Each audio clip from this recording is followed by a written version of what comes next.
fully controlled P and Q, and also communication allows us to coordinate better. So how do these actually developments affect the dynamic response to the system? And how can we actually take advantage of them? So this is actually the question that we asked ourselves. And let me start with an example before passing the word to Federico. So one of these impacts that was actually quite discussed, at least in Germany, is this German 50.2 Hertz problem. Are you aware of that? Has anybody heard about that? So what happened is that in 2007, Germany had this directive that all the micro generators should should shut off if the frequency exceeded 50.2 Hertz. So what happened though is that they hadn't really predicted how many solar PV generators are going to have in a few years. So when they started, can you imagine what happened when we have thousands of, or let's say several gigawatts of micro PV? So flapping occurred, okay. So what happened here is that we were arriving at this 50.2 Hertz threshold, then the PV generators see that, then they turn off, the frequency drops below 50.2, the PV generators see that now we are safe, so let me turn on back again, and this up and down behavior happens. Right? So in conventional power systems with continuous control, this, we don't see this phenomena. This is actually a result of the discrete events, right? So there are a few reasons why we have observed that behavior actually in reality. This is a simulation, by the way, and why we expect to observe it more and more in the future. We're talking about discrete control. So we have on-off. A lot of devices now are controlled as on-off, right?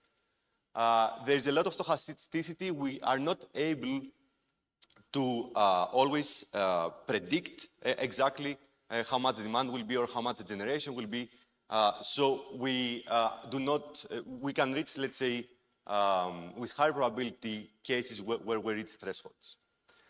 We have a very large population of controllable devices that actually affect the power system behavior. Now, there are actually too large that we see an impact from them.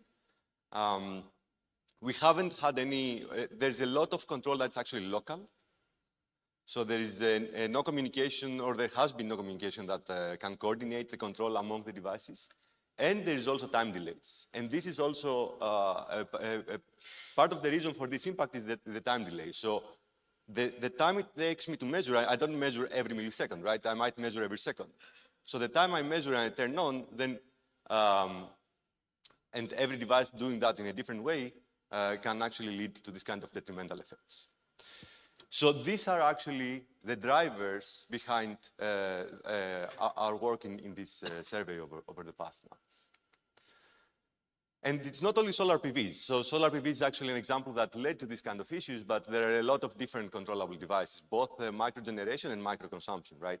So we're talking also about electric vehicles, battery storage, heat pumps, electric drives, and many others. All these share these kind of characteristics and can actually lead to behaviors that we have not been able to capture with our conventional way of modeling power systems and their stability. So our focus, as I said, is how these intrinsic characteristics and the control of these devices affect our ability to simulate and control power systems. How should we move, or where should we move to in order to be able to capture these phenomena? If we're able to capture them, then we're able to simulate them, we're able to design control methodologies that can keep the system safe. So our motivation has been to identify challenges. So do not expect solutions in this presentation. We hope that actually we identify the challenges that you will find exciting enough so that you can actually work on them and define the solutions for them. So this is the outline of the presentation. So first, Federico is going to discuss what are these intrinsic characteristics and how can we capture them in the power system in the modeling control. And then Petros is going to talk how this actually impacts from the micro level to the macro level. So how this impacts the T&D interactions. And then I will come back and discuss a case study that can give you maybe some more insights of this phenomena that occur. So with that, Federico. Thank you. So yeah, it was a great introduction, because what I'm going to say is about the modeling and the challenges of the modeling, and the example that Spyros did is perfect, because it touches all these aspects. So here are the very general high-level equations of the differential algebraic continuous models that are typically used for transient stability analysis. These are adequate for a transmission level where we have a relatively small number of devices, and yet we don't want to take into account very fast transient, or we can't because it's too cumbersome from the computational point of view. At this point, we could still use these models, but the problem is that we need to go down to the distribution level, and in the distribution level, it might not be so straightforward, the fact that we want to neglect fast transients. So maybe electromagnetic transients can be a little bit slower there, and might need to be taken into account.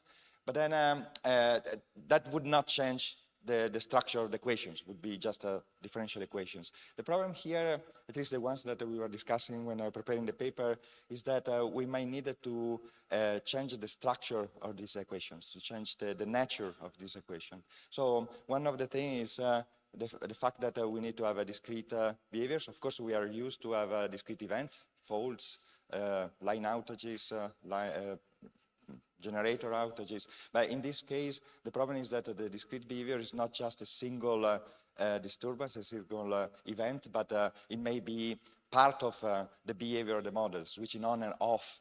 And these switches are very small, so comparable, even though it's a completely different thing, to the switches that might have in converter. And in this case, we need to model that, though, because it's part of the behavior of these micro and very numerous devices. And then there is the aspect of randomness and stochasticity. Of course, again, stochasticity is part of any physical model, but in this case, we are going to have again, an important difference. Stochasticity has always been, or generally been associated to noise.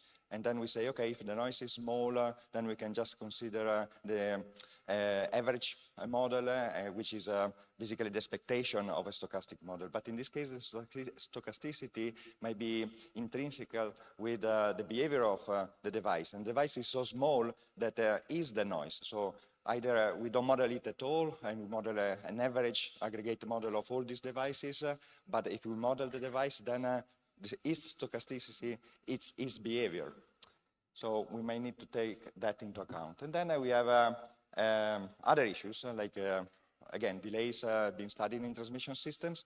But in this case, if we want to coordinate devices that are many, then we have additional complication. Delays can be part of, has to be taken into account and be part of the model. Now, I'm going to discuss the various problems that we have in these devices. Now, sure many of you are familiar with the works by Iskens. I know also Kostas has worked a little bit on this. Whenever we have a discrete models, we have possible instabilities that are impossible to happen in continuous one. For example, Spyros was mentioning the flapping. Flapping is a sort of a limit cycle that, of course, is unwanted and is caused by the fact that since a variable can only take two values or a finite numbers of values, then it's never getting to the solution to the value that would lead to an equilibrium. So it's just switching from one value to another, and this is clearly something that we don't want to happen. Now, in the works by Iskens, this was studied, but they were taking into account maybe 2, 3, 4 discrete variables, in this case, we have millions, possibly, of discrete variables, so the number of possible combinations and flapping problems that can happen may be huge. The other problem is that whenever there is a lot of discrete variables, even just from the modeling point of view, we enter into another problem, that is that there might be many feasible solutions, and all equally acceptable. We don't really know which one is good, so it becomes a sort of a combinatorial problem. And again, this is a problem that doesn't happen in a continuous system, where we have maybe many solutions, but each of the solutions is characterized well. Another issue is that we might not be able to do some of the standard stability analysis. For example, when you have a discrete variables, it's impossible, or it's not mathematically correct, at least, to do small signal stability analysis, because the discrete variable doesn't have a sensitivity. It just switches, it jumps. Okay, then another problem is, as I said, the stochasticity. Here, the issue, apart from the effect of the noise, is that we might need to model to add into the equations new mathematical objects like Wiener processes and diffusion terms, the integration of which is challenging and is not included in commercial proprietary software, for example. So this might not be easy to include directly into the software that we have.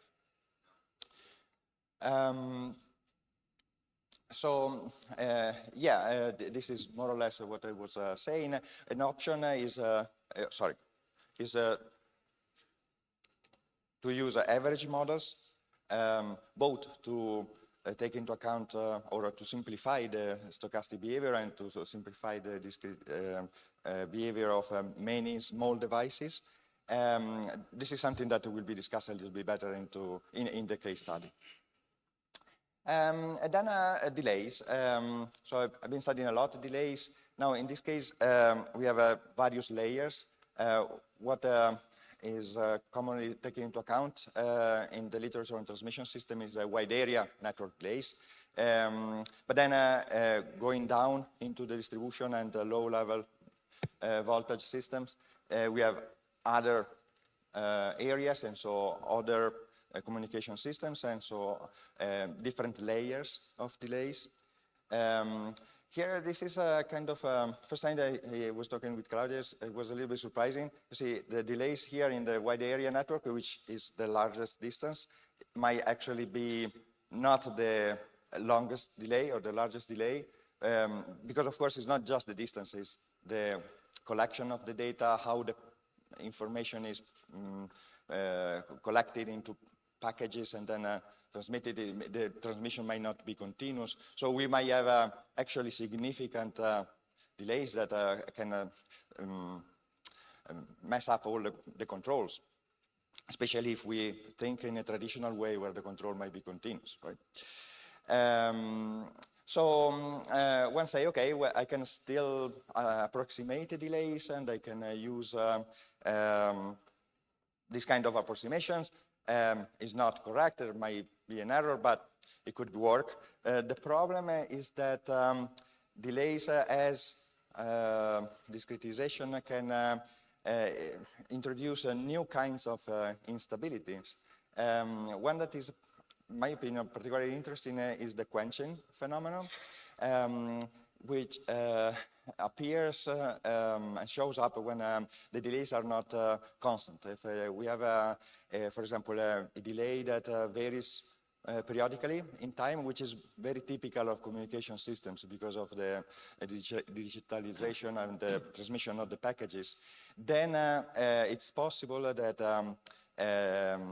the effect of the delay is not what we expect. So the first approximation would be, okay, I take the average of this delay and then I study what is its effect. But the quenching phenomenon makes it completely, might make this analysis irrelevant, because oscillation on top of an average value may make the system stable, or the other way around. So this nonlinearity in the delay has to be studied with proper tools, which typically, again, are not available. Okay, so the next point is, okay, we have all these problems, are modeling problems, might introduce new instabilities, which we need to study, understand. But then we can also take advantage of these problems. Now, maybe delays are still an issue, but we can remove completely this problem by not using communication system and using randomness, actually, to make it was some kind of not coordination, but using randomness for the control of the system. Some work also by Professor Anderson were using this kind of randomness to use, I think, refrigerators, right, to regulate the frequency. So, of course, we need some strategy that has to be adopted by each device. So this needs some kind of standardization. But the idea is that if each device measures a quantity and then with some rule that is typically based on a random decision, decide to do things or not, then if we do it well, then in average, the totality of these devices is doing the right thing. This is called stochastic control, and it is used in internet, for example. So we know that it might work, but we need to standardize the same way that we have internet protocols, so we should have protocols for this kind of control. Yes, so the last thing is the trustworthiness, the incentives to participate to the grid. So one of the problems is system operators, distribution system operators may say, okay, I can believe that there are devices willing to do control, and I even believe that it's possible that they can do it, but if I don't have the guarantee that the reserve is available, then I still need to schedule some conventional power plant, some conventional device, and that will not help because the price of the electricity could be still high and could be still handled in a conventional way. This is what, for example, the TSO in Ireland tells me all the time. Says, so look, I can also trust you, but then I still need to schedule a gas power plant anyway. So we may want to make sure that with incentives, awards, in Italy would work better a fine if people doesn't do the things, but okay, it depends on the policies. And again, we need some standardization. Finally, this is again another discussion that I had also recently with their grid. They were saying, the problem is that we don't even know how the devices are going to work. So this was the part that was developed by Deepak, and what I'm showing here is that the dynamic behavior of the devices, in this case where it was different kinds of DERs, can be completely different depending on the implementation of the controller, grid forming, grid following. There are many types of grid forming. We need to, the DSOs and TSOs need to have a certain guarantee of the response of these devices, and this is still not there. So here we may enter into a loop. So the makers of the converters might not know what to do unless there is a network code, and the system operators might not know what network code to do if they don't know what the devices can do. And so when I was discussing this with AirGrid, we didn't come out with a conclusion. So I think that we need a stage where we have a lot of simulation, a lot of tests, and so we come out with some proposal and some direction for the control to be implemented. And this basically completes my part and gives the room to Petros. Thank you. So, hello from me as well. In the previous part, Federico talked about a single device. So we're talking about the micro level. How does a single device, a single unit behave? However, what is the big question? Why are we trying to control these devices? What are we trying to achieve? So the question is, how can these million devices impact the system as a whole, the transmission system, the transmission distribution system? we want to impact the grid. That's why we're doing it. We want to positively impact the grid. We want to provide some services. We want to provide some support. So the question is, how can we start from this micro level and go to the macro level? So how can we input all of these small devices, their reactions, and then make some decision whether the impact they have to the grid is positive or negative, or do we need to plan for something else? So how do we model this? How do we analyze it? The brute force approach is, let's have a transmission, distribution system, high voltage, medium voltage, low voltage, implement everything, model everything, and then dump on a simulation software. However, that's impossible with the simulation tools that we have today. So we're talking about millions of devices, all of them with the modeling and the simulation challenges that Federico talked before.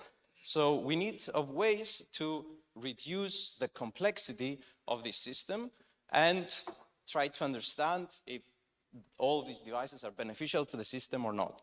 So in the works that we surveyed, there are two big categories of methods to, let's say, reduce the complexity. We're talking about aggregate models or equivalent models. So when we talk about aggregate models, we start, let's say, from the complete detailed transmission system. We have a distribution system all the way to the low voltage. We have all the small devices connected in the low voltage. So to build an aggregate model, we take similar devices across different voltage levels and geographical locations, and we build an aggregate model. For example, it could be a model that represents all the controllable thermal loads in a country, or all the controllable electric vehicles in a country. Then, since we have these aggregate models, these could be one for each, let's say, type of category of model that we have, of unit that we have, then we attach them to a transmission network equivalent, and we try to see what will be the response. So we have some events that might happen, some frequency variations, some faults that we want to see, and then we see what is the reaction of these models with the transmission network, right? So there are some challenges when we do this approach. First, we can only capture global variables, namely frequency, right? Because voltage has disappeared, congestion has disappeared, we don't have any network-related constraints, everything has disappeared, both on the transmission and the distribution system. And a very big problem today is that we cannot see what will be the impact when we have grid code requirements or protections. So all these devices have to comply with some grid code requirements, some protections. All of this behavior has disappeared, right? In some cases, in some of the work that we surveyed as well, instead of having an equivalent, transmission system, we have this sort of open loop approach in assessing the behavior of these aggregate models. So historical measurements are taken of frequency, of AGC signals, fed directly into these aggregate units, and then we see the response. The big problem with this is that we make the assumption that these devices do not impact the system itself, right? Because we do not have a feedback back to the signal that we are feeding. So it kind of contradicts the whole idea of having these devices support the system or provide some services. The other category are equivalent models. So in this case, we start again from the full system, but instead of making aggregate models across different voltage levels, across different geographic locations, we take each one of these distribution systems, let's call them active distribution systems, because we have some control, we have communication inside, we have some active response, and we build some reduced order models. These are better because we keep the transmission network model intact, so we can see some congestion problems inside the transmission network. We still have the same problems. We don't know how the devices behave inside these reduced models with respect to grid code requirements, with respect to network constraints, and the computational complexity is a bit higher than having the previous aggregate models. Now, we want to build these aggregate or equivalent models. How do we do that? We have two main approaches that we surveyed. They are model-based approaches, where we have a mathematical model, and then we use either some mathematical methods, system identification methods, in order to build either our aggregate or our equivalent model. Lately, we have seen a lot of methods that are based more on data-driven. So how do we decide which one is the best? So actually, we have a range of possibilities. Up there, we have accurate mathematical models available without uncertainties. That never exists in reality. But in that case, we can use some very nice mathematical methods, model-based methods, in order to build our aggregate or our equivalents. And on the other side, on the bottom, we don't have any mathematical models. Why? Because we don't actually have a model of the low voltage network. We only have measurements of the operation, or we have some black box models embedded inside, for example, some machine learning controls that are embedded inside the low voltage grid. So in that case, we need to use some data-driven methods. And there is a wide range of methods that have been proposed, starting from a model-based and moving into a data-driven or physics-informed machine learning that can cover the range of these. Now, what happens in industry? Usually, both types of models are used. So aggregate models are used in order to have a first idea of how things will react if we have this sort of controls in our system, while equivalent models are used when we want to do more detailed studies. However, a common problem with both is how do we parameterize them?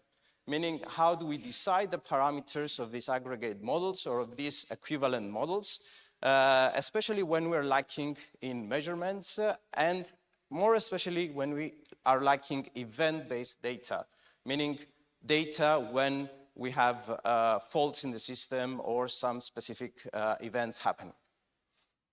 Inside the paper, we have an example of parameterizing an equivalent system. So this is based on the work of one of the authors. And then we discuss about different challenges. So we discuss what are the challenges about representing the system when we have single phase events or unbalanced operation. That's a big problem, especially this is a big question for systems in the US. How do we capture protection and grid code requirements? So after we build this equivalent, do we actually capture the behavior of the devices when we have fault right-through requirements, when we have rock-off protection and all of this, or are we actually modeling something totally different? And the last one, if we have uncertainty in the system, then which type of equivalent do we use? Do we use an optimistic equivalent? Do we use a robust equivalent, so taking the worst case scenario, or do we have an averaged response? Especially the last part is very important because depending if we use an optimistic or a pessimistic scenario, we could get a totally different answer, whether the system is stable or unstable, whether the impact of these devices is positive or negative. So finally, I said in the beginning that full transmission distribution systems, modeling the full transmission distribution system going all the way down to the device currently is not possible with the tools that we have. However, it's not out of the question. There are many pros in having the full detail, so we can more accurately capture the full details of the system. We can see a lot of the dynamics that get lost when we have an aggregate or an equivalent model. Usually these discrete changes get lost when we're doing aggregation or when we're doing equivalent models. However, besides computational complexity, there is a big problem that in many cases we don't have the data. So many system operators do not have all the data going all the way down to these devices or the parameters of these devices, etc. So there is an open research track in the recent years providing synthetic systems where you have transmission distribution all the way to low voltage in order to test these sort of methods, and the big push to have new computational tools working on co-simulation or providing better solvers that can actually tackle these large transmission and distribution systems. Thank you. I will pass back to Spyros. Great. Thanks, Petros. Okay, so these are all very interesting.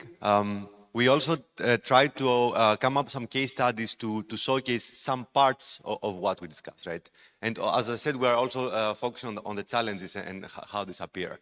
So we tried actually to design the simplest case studies possible.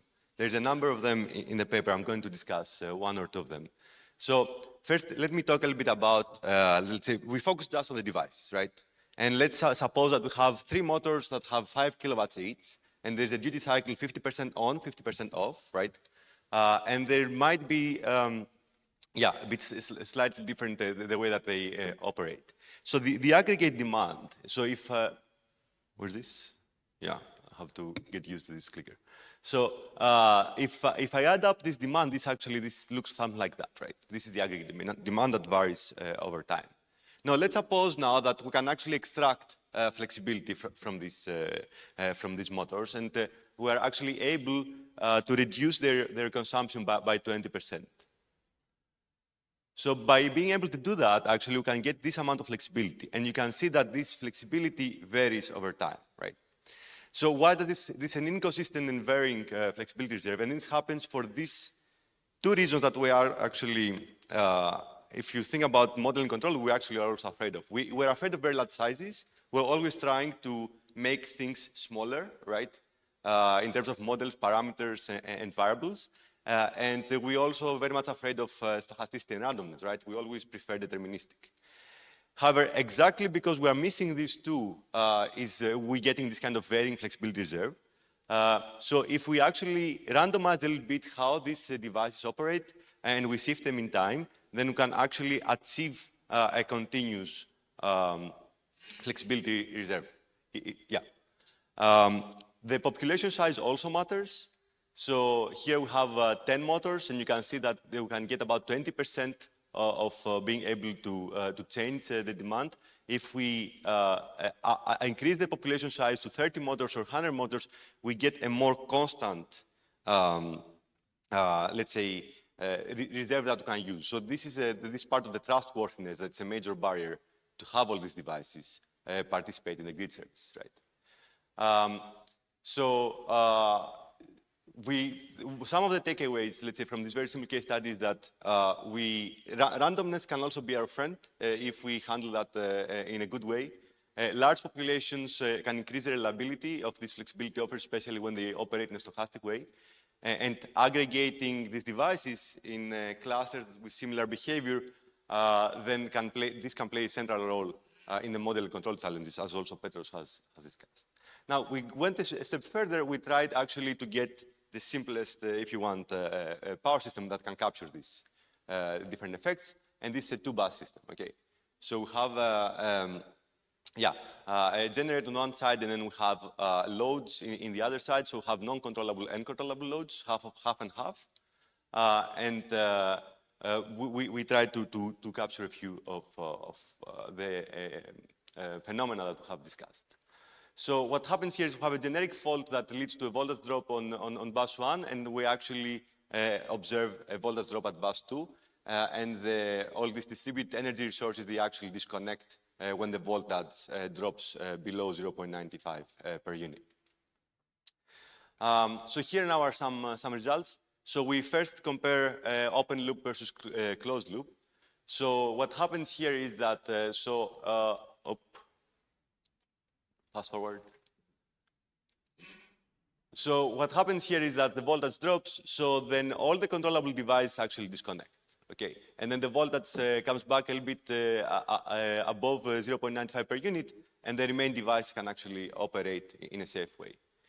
Now, if we have a closed loop control, as we have also seen with this German 50.2 Hertz problem, this can lead to flapping. This is something that we have discussed across this presentation. So naive closed loop control is actually worse than having an open loop approach. Okay? So if we want to go some closed loop, then we need to become maybe a bit smarter on how to address that.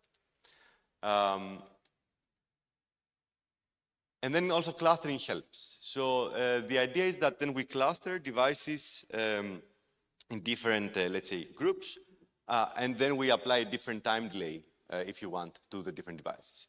This helps in a number of ways. First of all, every group of devices does not react continuously. So let's say it takes more time for each device to react, so we don't have the same control effort, and we can actually get a much smoother response. Yeah, this was not so smooth. I guess yeah, very good. So we can get a much smoother response here in how the load is. At the same time, however, this introduced some challenges. And the first challenge is that the response is actually slower. And the second is that because exactly we have this a bit more delay, then the protection devices might act first, and then all this kind of control methodologies we have designed is obsolete. So there's no simple answer how we're going to make the clustering. More clusters result to actually a smoother response and a smoother power variation, but at the same time, and yeah, keeping also the voltage smoother, but at the same time a slower response. Similar, it's also very difficult it's a challenge to design how the delays should actually be distributed. Because you can see that here with a different set of delays, I can have a much less smoother response in terms of the load I have. So we need to be always able to carefully tune our approaches. Exploiting prior knowledge, this is important. So one is this kind of on-off behavior. So what we actually simulate here is that if we're able to do the control proportional to the voltage, so similar kind of a voltage loop, then we can get a much better behavior. So being able to take advantage about the knowledge of our system, the local measurements, and maybe communication can actually deliver good results. Simple and much more effective. So we need to always be aware of that. Okay, so this actually will get me to the last 3 slides of this presentation. First, to summarize a little bit what we have discussed. We have discussed the challenges that arise from this granular control of millions of devices. There's a need to move to discrete models. There's a need to actually include stochasticity in our modeling approaches, and we also need to consider time delays, both because of communication and because of the measurement delays. Randomness, it is a challenge, but can also be our friend if we handle that in a good way. Stochastic controllers do offer benefits, but we do see barriers for their adoption, and we need to work on trying to remove those barriers and increase this trustworthiness. Large size, population sizes do matter. So we need to develop approaches that are able to handle large populations and at the same time capture these effects in simple models, or let's say less complicated models in our dynamics simulations.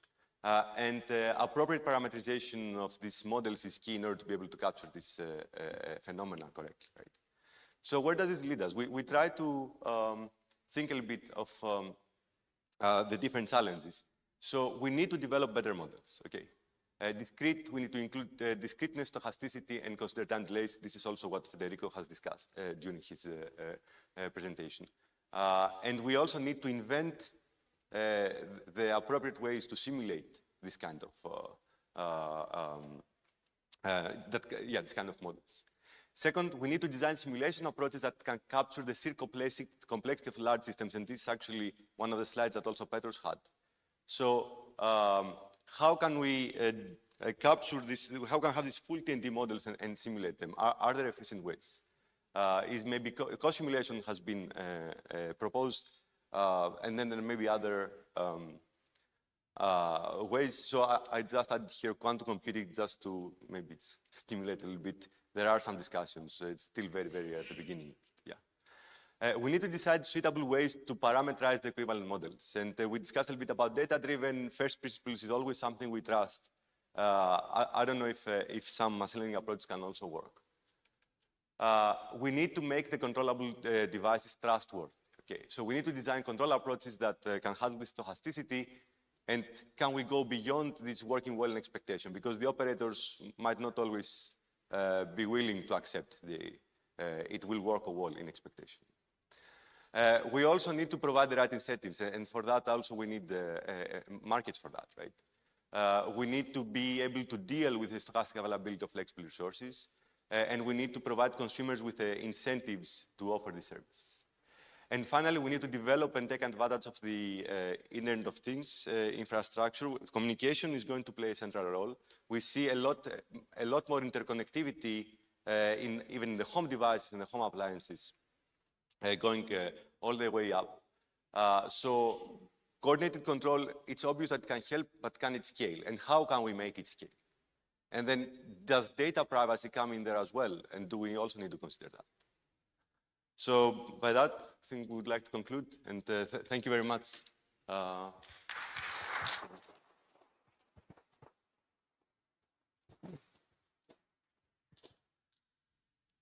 Yes, Janusz.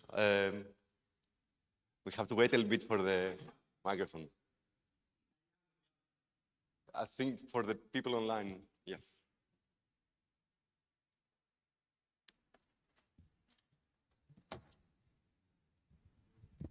Thank you. Well, of course, excellent presentation, giving a broad picture. Well, my name is Janusz Bialek, Newcastle University, UK. My question, but the session is about modeling control. My first question is about modeling, how to model those new power systems full of IBRs, inverter-based resources. One of the problems here, which has not been covered in depth in this presentation, is that we just don't know the models, because those devices are often connected by proprietary controls, so owners of wind farms don't know what's going on inside their controls. They may give you impedance characteristics, but we don't know what are the models. In the traditional power system, we did know the models of synchronous generators pretty well. And one example of problems we are facing is the voltage oscillations in the north of Scotland. Last year that was discovered. So there were north of Scotland, there's wind farms, no traditional generators, and suddenly there appeared 8 Hz oscillations. And National Grid did EMTP studies, and last I heard from them, they didn't discover what is the root cause of those oscillations. Maybe they discovered so far. But because basically their models did not model what was happening. So my question to the panel is, how do you overcome the challenge that you don't know what you model? You don't have the models of the power system, of the elements. So actually, if I may, it was covered because in the one of the last slides that I showed these 4 different time domain response of DERS devices, and this was one of the points that Deepak with EPRI was actually bringing to the paper, and in fact. Your comment is perfectly spot on, okay? TSOs would like to know the models of the power plants, but there are so many different possibilities, and they may change over time. The makers that do the converters and implement the power plants have many options, and they may do grid following, which is most common now, but then grid forming. There are so many combinations. Another thing that you didn't say, but it can happen, is that there are interactions between different models that we don't know. A priori, we don't know what is going to happen. And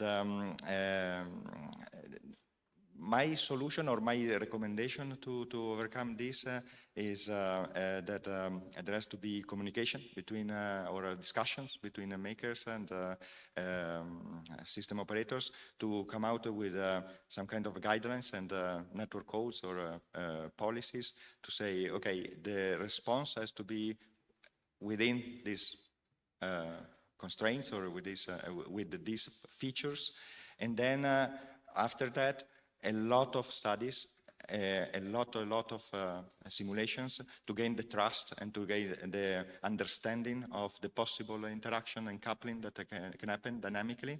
Because at the end of the day, this is what we have done with the conventional power system. The point is that we have done it in a century, basically, and now we know well, or we think that we know well, how a conventional power system works. We need to gain the same understanding and the same depth of understanding with this new system. The problem is we have, I think, a much wider variety of dynamic responses that the controllers and devices can do, but also we have more computational power, so probably we can do it in a short time, not in a century. Yeah. Excuse me. Mladen Kizunovic, Texas A&M. You know, we lived with the complexity of modeling over 100, plus years with what we have now. And the result of that is that we do not have one model for the power system. We have model for short circuits, model for small signal stability, for this and that. And there's a reason for that. The reason is that twofold. One is that we couldn't conquer the complexity so that we have one model. We just couldn't. We don't have it. Secondly, it is practical to have models for different purposes and even different variations of these models. So when we talk about utilities having a model for whatever, short circuit or something, they have multiple models of a power system, dozens of models of the power system using conventional tools. So now I'm coming to the point. As the complexity grows over on the consumer side or DAR side, what you talked about is how do we incorporate this complexity in a model. And I am wondering, is it really a path that we should be only thinking about, or should we be thinking as we were over the years? How do we break down these things for various purposes?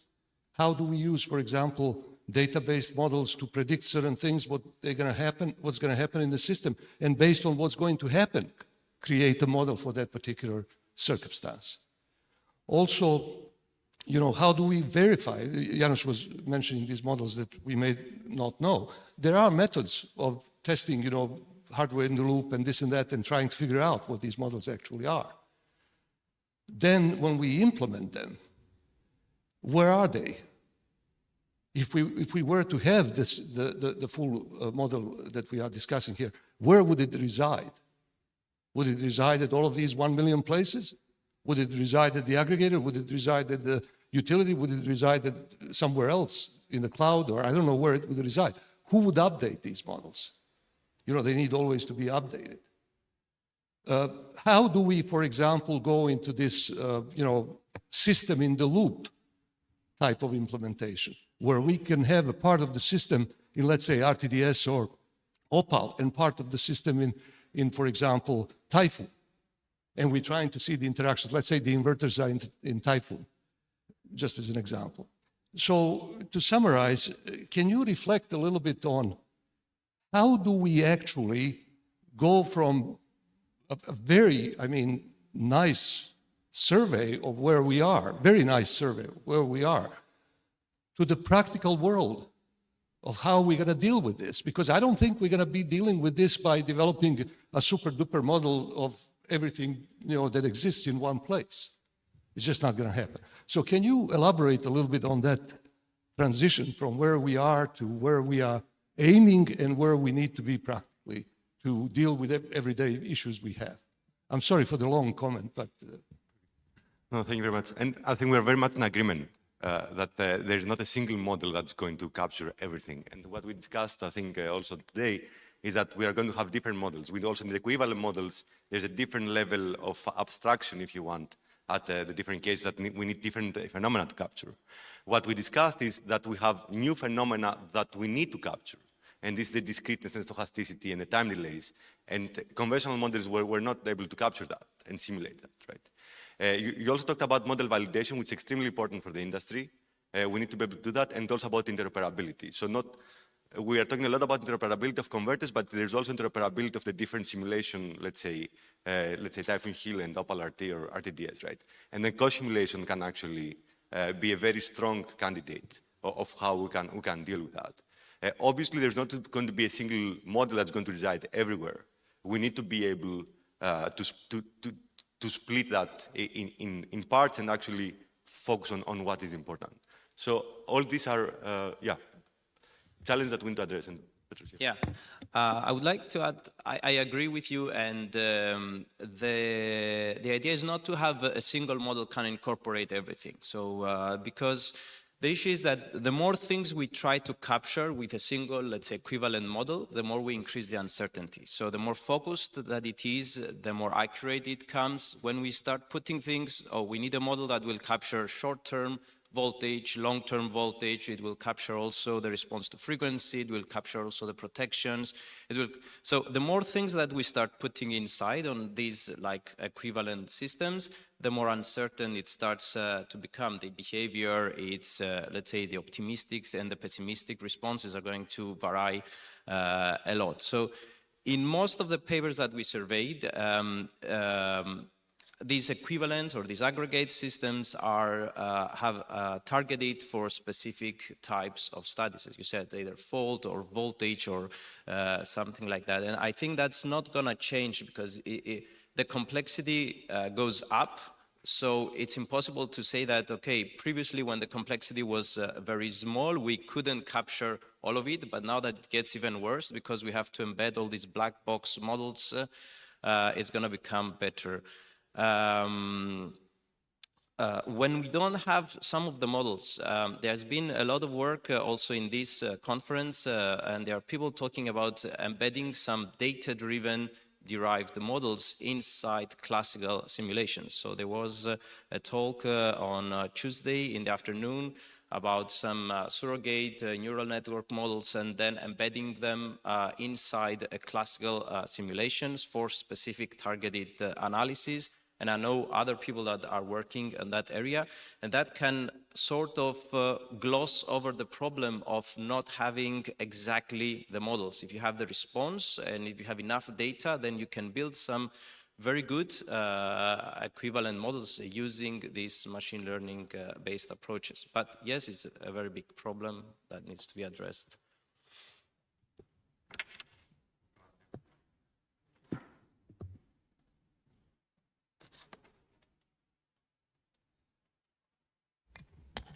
Thank you. Claudio Canizares, University of Waterloo, Canada. Thanks for a very interesting presentation. Thanks for the paper. Lots of work. I think it's a very nice survey of what I can gather from your presentation of modeling issues. Now, let me first start with Spyros' comment about aggregated models. The case study shows that we have been living with aggregate models for ages, and they work. They have been shown. You show that it works fairly well. I guess introducing controls is the challenge, but I think that's part of the solution. My comment was regarding to the last comment, data-driven models. And I think there's a lot of data. Utilities have a lot of data. I mean, we've been working with electric vehicles. They have an incredible amount of data, and you can use them to develop very useful models, and they can easily be integrated into simulations because at the end of the day, they are basic equations. And I think isn't that the way we should be going towards? Allows you to introduce controls, lots of data available. And I believe that at the end of the day, this is where we are going to. Maybe not with big plants, but with theirs and demand response, I think that's the solution. That seems to be the way this is going. Can you comment on that? So if I understood well, the question is that if we should go with data-driven models, and if I speak personally, at least I am very much in favor of that, and I think that it's having more and more data. It obviously can help us actually develop good models that can capture what's happening, maybe better than with the first principles, but ideally, we need also take into account the physics somehow. And data sometimes do not capture all the possibilities that can happen. Sometimes they are limited in very specific situations. The data-driven models can also capture also the black box or address the black box challenge that this has. I don't know if there's... I'm also in favor of data-driven models, but I'm not in favor of just taking some algorithms that exist in informatics and then just applying them. So I've seen some very nice work on physics-informed machine learning in this conference, and also there is the issue of how do we embed all the constraints in these. So for example, the protections, like Spyros showed the first example with this 50.2 hertz problem. So like that, there are many protections, grid code requirements. How do we embed those inside a data-driven model, especially if events that correspond to these protections have not been triggered and they are not reflected in the data that we have. So yes, they solve a lot of problems, but we need to be careful. My opinion is that we need to be careful when we use them in terms of security. Just want to say that we acknowledge that's already a few minutes after 9:30, but we're going to stay here for, let's say, 10 more minutes, if that's okay. I don't know. Yeah.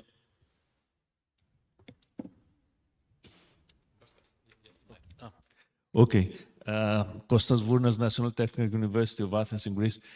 First, I want to make a comment about this very nice picture about the 50.2 hertz oscillation and take you back a few PSCCs who are presented here a paper in 2014, a paper where we had an oscillation that was caused by the deadbands of very conventional steam generators.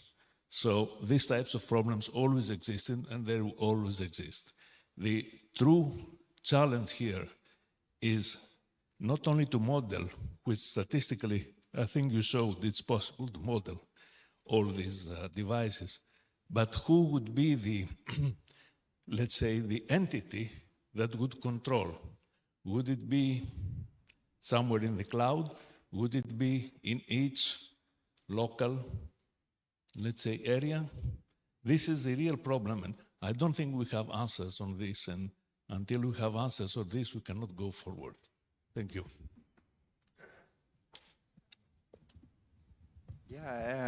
Yeah, that's in fact one of the problems, and my personal belief is that probably we need to make a paradigm shift, and we should go towards a completely decentralized control. So every device should measure something locally and to take some decision. This idea of the stochastic control works well in systems that we use every day, like the internet, and they have been tested over the years. But as I said during the presentation, one of the issues there is that we need to make sure that there is a sort of agreement on the behavior and the response of the devices, which can be achieved only if there is some sort of a centralized decision. So we shift the problem to the centralized control to a centralized policy. So again, we need to take a decision that makes sense for everybody, and then make sure that that is implemented correctly in all the devices. In the internet, it worked because then again, it is not there had to be a protocol to make the communication work anyway, and so somehow worked. So we can maybe try to mimic that process that we can study how it evolved in time and use the results that work the best. On the other hand, trying to stick to the centralized approach, I don't think it's going to work for the tiny devices. I really don't think that. But at a certain level, then yes, we may want to go back to some centralized and to use some more conventional thing. So it might be, again, be some sort of layer control, and it will depend on the level. Maybe at the distribution level, we can gain back some centralization, and of course at the transmission level there has to be. Also, coming back to some of the questions, there is no one model, there is no one control, there is no one protocol probably. We need to live with that, I think, and it has to be a pragmatic approach. So if we have only data, we just use that, fine. I think when I think of these things and I see the stochastic part and all this uncertainty that is included into the system, also in the modeling side, in the control side, and the policy side. So everywhere there is uncertainty. And I think as an analogy to this standard model that we have for the particles and the atoms, so that at the end the approach was very pragmatic. We make a patchwork to the model until it fits and it reflects what happens, and we know that happens from the measure. This is the approach that has worked for physicists. I think it can work for us as well. Take one more question. Can you help us move the mic? I have the microphone. Okay, Louis Vienkel from the University of Liège. I was a bit astonished. Nobody talks about security, cybersecurity issues within this world. So can you say something about it? What should we do in order to make sure that these devices are not creating, let's say, big risks in that perspective? That's actually a very good point. As we said, we don't offer solutions. We only offer problems and challenges. And I think this is so cyber attacks and cybersecurity is a very important challenge that we need to address. And it's part of what should we work on in the coming years. There is a part of the paper that was a bit missing from the presentation that has to do about the communication side, and there is a big part when the survey paper comes out, and that was Claudia's part, that talks a lot about the different types of communication that we need in order to facilitate this integration and the several problems that arise. But as Spyros said, we haven't offered any solutions because this is an open discussion. How do they interact, the communication layer with the power system layer, and especially when we have one-way communication, two-way communication, and when we use all these different protocols. So starting from the household level, different less secure communication protocols going to neighborhoods and then going to grid-wide, where, let's say, the security tightens on the way when it reaches the upper level. But as you mentioned, this is an open question, and I know that there are many people, including your group, working on this, on the cyber-physical interactions and on this communication. So I think on the interest of the coffee break, maybe we can have a break here. Thank you very much for your attention.